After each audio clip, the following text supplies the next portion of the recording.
और ब्रेक के बाद अब खबर संसद से। राज्यसभा में आज चर्चा के बाद वायुयान संशोधन बिल 2024 पारित कर दिया गया, जबकि लोकसभा में हंगामे के चलते रेलवे संशोधन बिल पर रेल मंत्री अश्विनी वैष्णव का उत्तर नहीं हो पाया है। संसद भवन परिसर में कांग्रेस ने अडानी के मुद्दे पर प्रदर्शन किया, लेकिन कांग्रेस पार्टी को इंडी के सहयोगी टीएमसी और सपा जैसे दलों का आज भी साथ नहीं मिला है।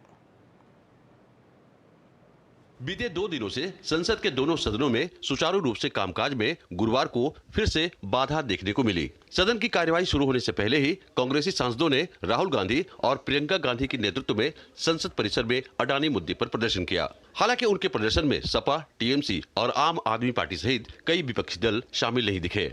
लोकसभा की कार्यवाही शुरू होते ही कांग्रेस ने सदन में हंगामा शुरू कर दिया। हंगामे के चलते लोकसभा की कार्यवाही थोड़ी देर के लिए स्थगित करनी पड़ी। लोकसभा अध्यक्ष ने भी विपक्षी सांसदों के प्ले कार्ड लहराने और बैज लगाकर आने पर सदन में सांसदों को नियमों को याद दिलाया। हमारे कुछ पालनीय नियम भी हैं, उनका भी माननीय सदस्य पालन करते हैं।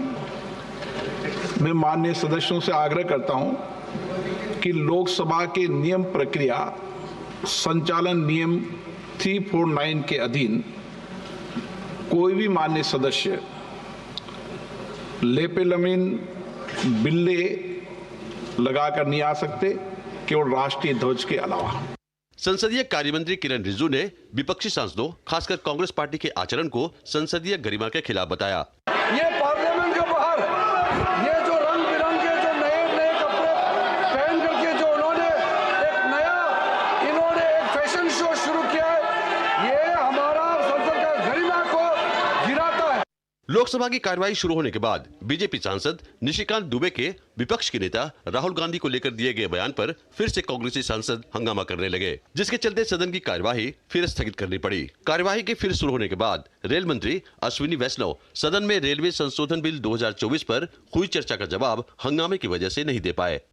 उधर राज्यसभा में भी कांग्रेस पार्टी ने बीजेपी सांसद सुधांशु त्रिवेदी के सदन में दिए गए बयान पर हंगामा किया।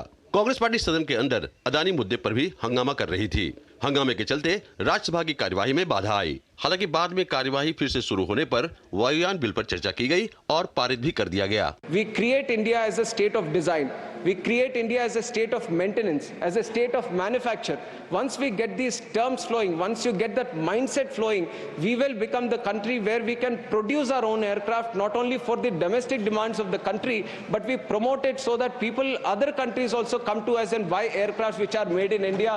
That is the real Atmanirbhar Bharat that we want to address. गौरतलब है कि एक बार फिर शीतकालीन सत्र के दौरान सदन में सत्ता पक्ष और कांग्रेस पार्टी के बीच टकराव देखने को मिल रहा है। खास बात यह है कि कांग्रेस को इंडी गठबंधन के कई साथियों का सदन के अंदर और बाहर सहयोग नहीं दिखाई दे रहा है। ऐसे में अब बीजेपी खुलकर कांग्रेस पार्टी और राहुल गांधी की रणनीति पर सवाल खड़ा कर रही है। नीरज सिंह और शैलेंद्र मिश्र के साथ कुमार आलोक, डीडी न्यूज।